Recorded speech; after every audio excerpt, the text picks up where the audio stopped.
Namhlanje ke angiqale kule sikhathi lapho oqale khona umshikashika ukuthi ngixoshwe. Kusho ukuthi bengibambe uhlelo noma bengibambe lomunye umsakazi kolunye uhlelo oluphakathi nezinsuku.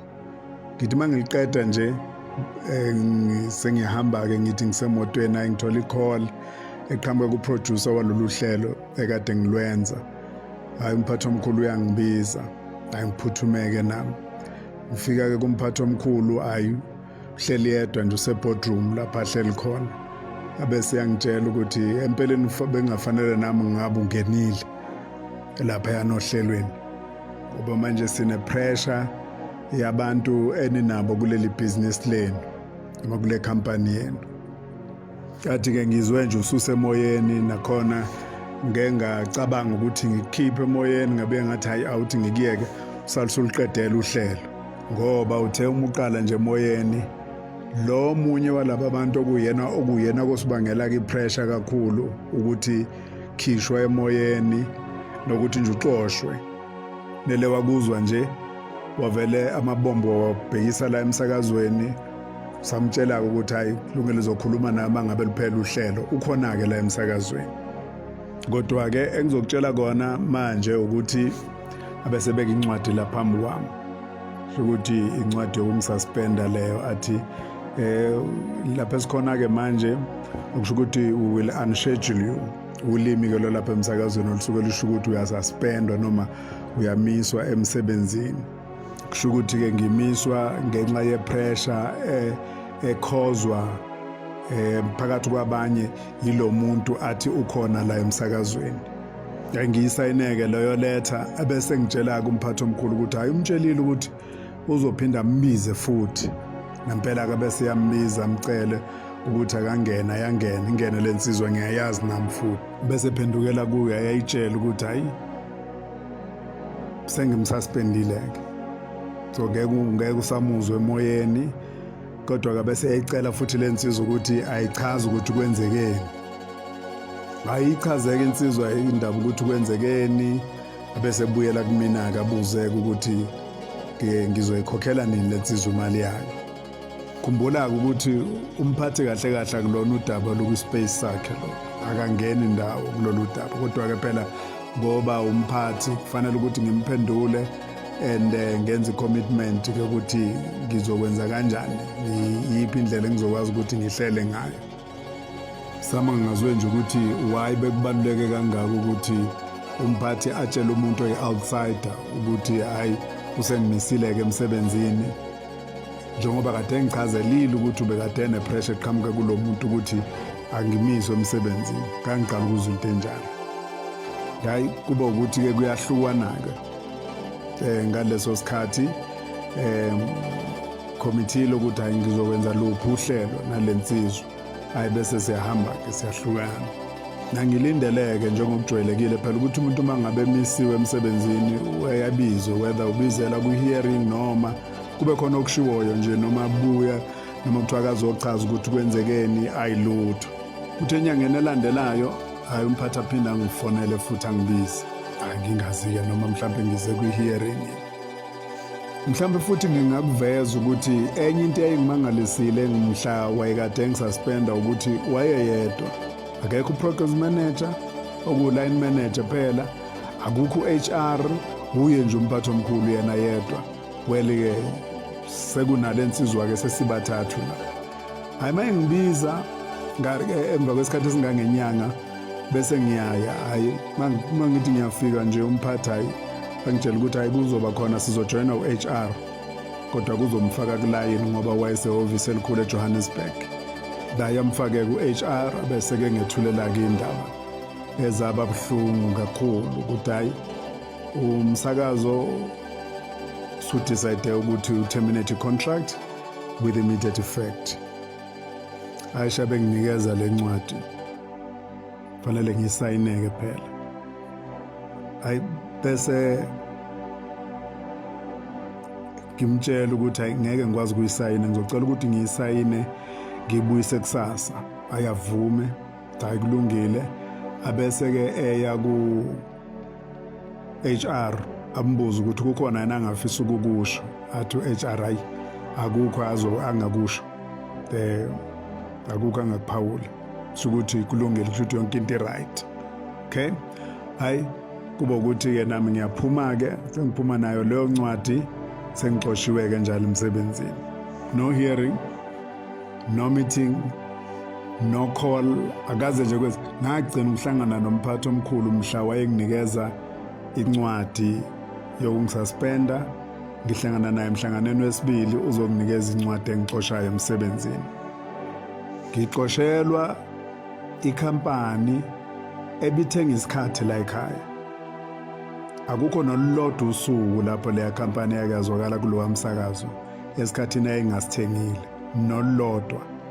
Nakuba inarrative eyinikezwa abezindaba nabantu nje in general kwakungazi ukuthi ngasebenzisa uhlelo engangilwenza noma inhlelo engangizenza ukuthi ngidayise ama-services ayenziwa ikhampani yami.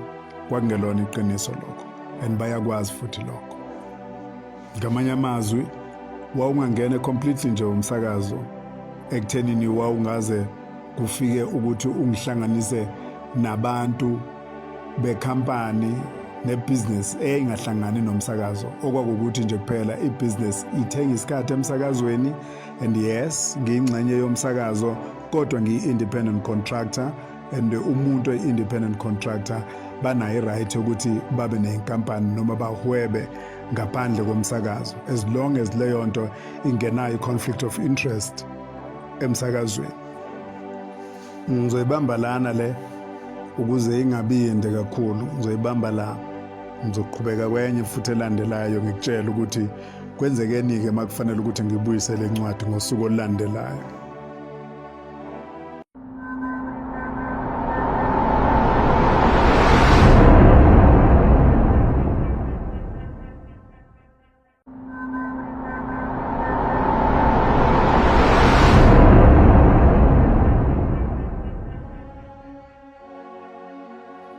So-ke njengoba ngigcine ngihambe nencwadi ye-termination of my contract bekufanele ngiyibuyise ngosuku olulandelayo, ngithe ngingakayibuyisi kwasho ukuthi kuzo lezo nsuku ngangikade ngihlela ukuyokwenza uhambo nomntwana wakaphinda ngene. So kusho ukuthi kwakulokhu kuseyinhlelweni nje, obviously ke because it's a high profile interview. Awuyenzi nje kuba ukuthi uyamema umuntu, kwakuba ukuthi progress manager uyazi and the entire team okuyena sasihlela nayo.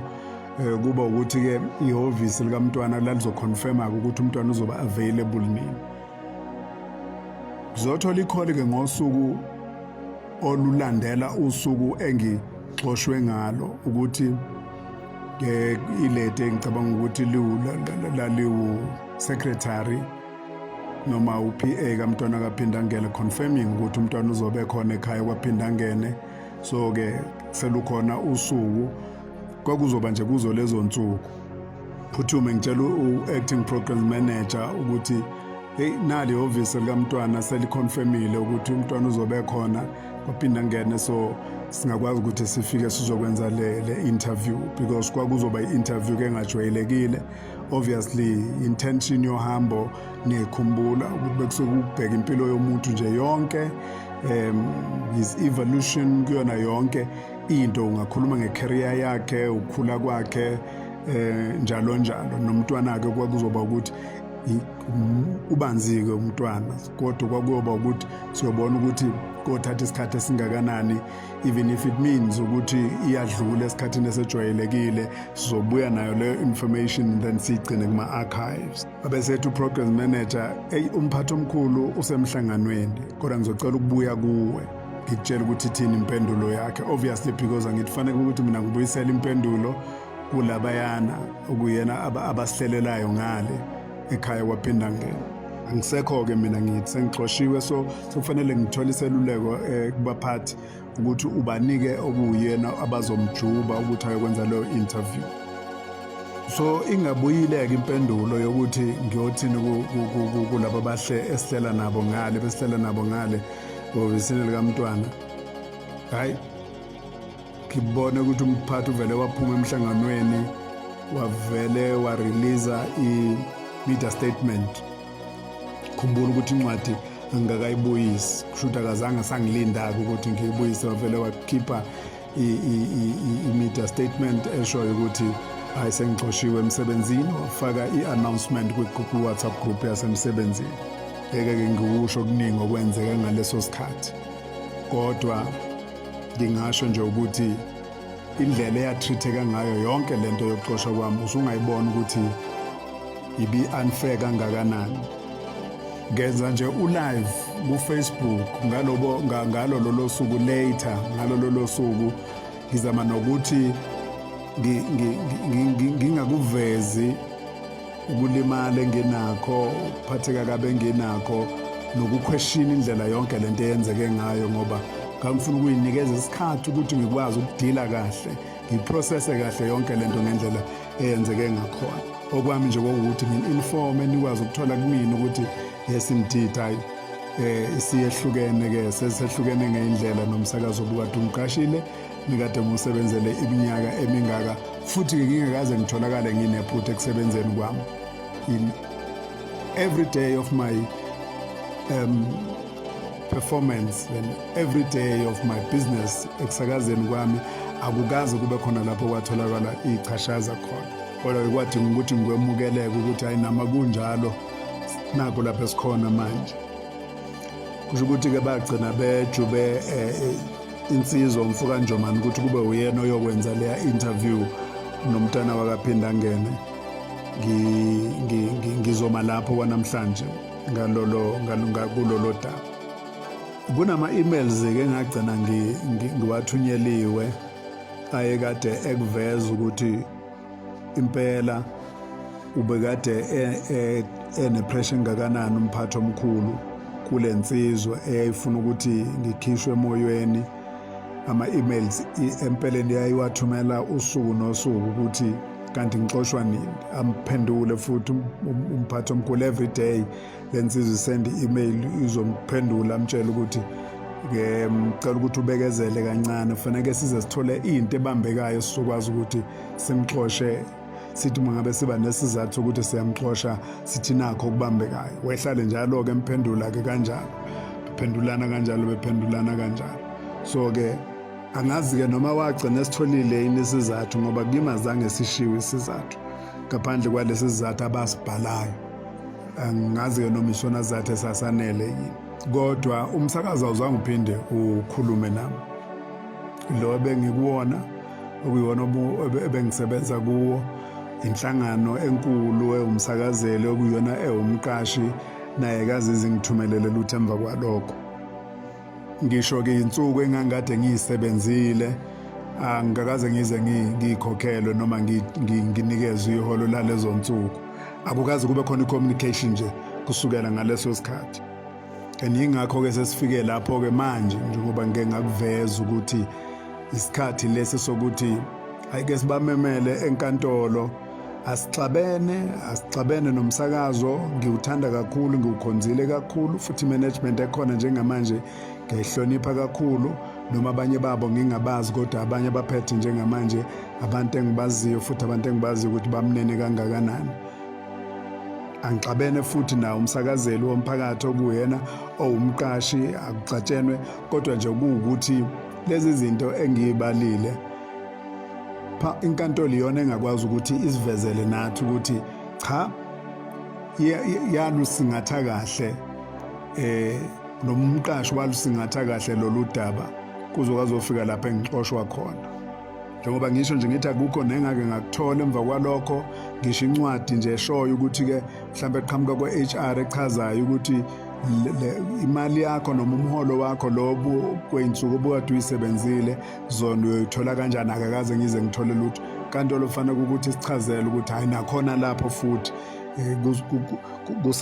kusasohlelweni inkampani okuyiyona engiqashile akukho wrong ekwenzile esimene esikanjalo uma ngabe sengithole umbono onjalo oqhamuka enkantolo kusho ukuthi nami-ke kofanele ngibe sengiyaxola enhlizweni yami ukuthi cha kusho ukuthi mina nje ngangingenalo ulwazi ukuthi izinto zayihambe kanjani kodwa kusho ukuthi kahle kahle izinto zihamba kanje so that nabakhona nabasele abaqashiwe lapha bayokwazi ukuthi yilena indlela umqashi wethu ayayisebenzise mangabe kukhona inkinga ezivelayo kumsebenzi wabo ukuze nabo bazi. Kodwa uma kuwukuthi abenzanga ngendlela eright bese ke bayithatha phela nabe responsibility.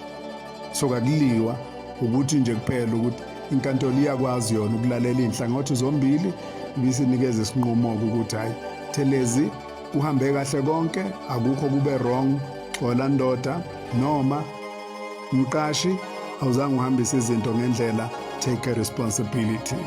So yilokho nje bafowethu, ngakhulukazi ngoba ngilivezile lolu daba ukuthi sisemalungiselweni ukuthatha siluyise enkantolo ukuze lezi zinto lezi zibe ventilated ukukwazi ukuthi kube khona ozoyithatha responsibility. Nami ngithathe responsibility ukuthi hayi no, ngiyabonga ukuthi ngendlela okwahamba ngayo nakho ukucacisa ukuthi cha akukho lapho ku wrong khona, umqashi aba wrong khona yimi nje engangi wrong ngedwa, nabo futhi makuthi khona lapho babe wrong khona bayithathe responsibility yabo.